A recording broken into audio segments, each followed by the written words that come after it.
Hi again, and I also wanted to add in this video that here are 4 real easy reasons that you'll read here in the text below why you will want to or feel good about donating and sharing with your networks for my enthusiastic and extremely optimistic advocacy and campaign to offer something positive to the world.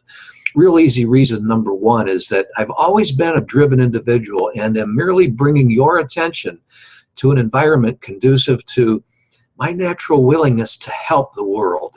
We all want less fear and despair in the world and in our lives and more peace, don't we? Sure we do. Real easy reason number 2 why I think you'll feel good about helping my cause is that I'm a survivor with good cause and I expect to excel for many, many years, but I need the aid in my efforts, and I have a request that very specifically demonstrates encouraging and inspiring others to advocate. Real easy reason number 3 is that I'm asking for support without sidestepping the issue. I have a problem and I need your help so I may help reach others. Besides, I am committed and I waste no time. Real easy reason number 4 is that I don't let pride or cynicism stand in my way, because I know that God has programmed people to naturally want to help when they can. And waiting for the perfect time to be helpful really means waiting forever.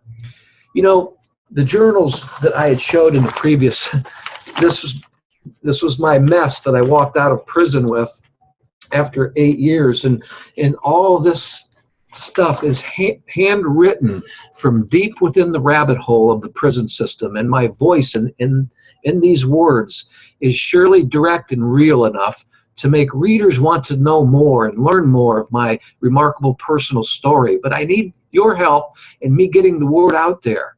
You know, as a former financial advisor of 25 years, I was indicted in 2007 and received the comparatively exorbitant sentence of 10 years in prison for an amount of money over $128,000 that I had misappropriated, but was 100% repaid, and no one lost money. It was in an attempt to offset losses that I incurred and my clients had incurred. And like I'd said, the entire amount was repaid. My mistake was corrected. The severe sentence was overtly political and meant to set an example during a period of panic and abuses in the investment industry. But you know, some months after I found myself in prison at age 50, I was so remorseful and so shattered. I was moved to a section housing old prisoners, and that area was considered anyone over the age of 30. Can you believe that? Yes, seniors in prison are considered over the age of 30. Well, there I made a startling discovery that led to an inner awakening in myself and prompted me to start writing about what I was seeing and experiencing. And during those years in prison, with no computer, I painstakingly wrote daily through composition notebooks while surrounded by the chaotic, volatile, and often violent din of the cell block.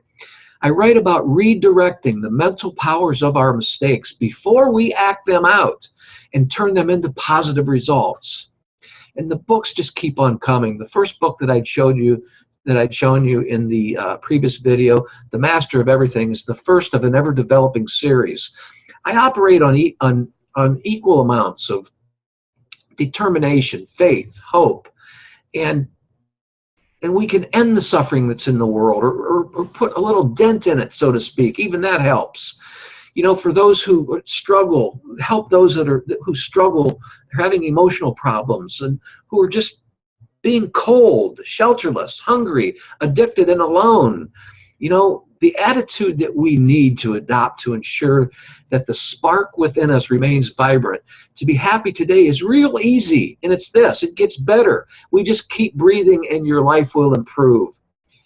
It was upon my 5th plea to a judge to let me out early of prison.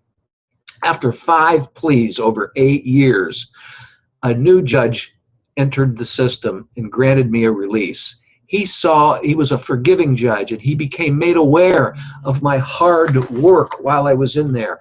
And he became aware of why I was sentenced to prison for such a long time.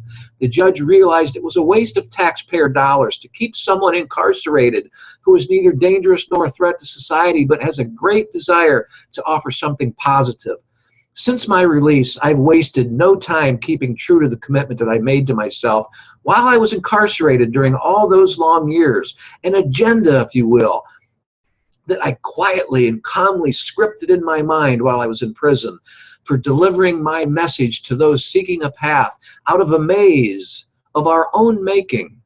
You know, in addition to the services, my services to the public, my down-to-earth ideas and strategies are already gearing me private and corporate conferences and executive boardrooms and personally helping attitudes and the secrets of living life without regrets. But all of this will have no chance of standing without a platform for caring about humanity, and it costs money. But I don't stop there, and we'll continue to speak at addiction and recovery services centers everywhere like AA, NA, and I share my warm heart with the long-term and terminally ill in hospitals and nursing homes.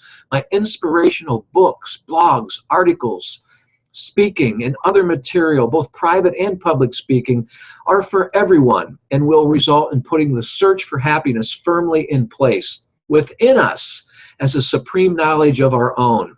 I foresee that once and for all, the world using time for its wisdom, taking away the suffering and fear of adversity. You know, I also have to say that after 25 years in the financial services industry, a business I actually loathed, not loved, but loathed, though not immune to its perks, prison was the last place that I ever expected to experience ultimate freedom. Now I hope to lead others on their own life's journey, the only journey worth taking. I hope that you will help me to reach out to others so I can get my word out there. Right now I'm doing it on my own. I ask you to please give me your help. And I thank you so much even for listening to me this far into my video program. Thank you again, and God bless you.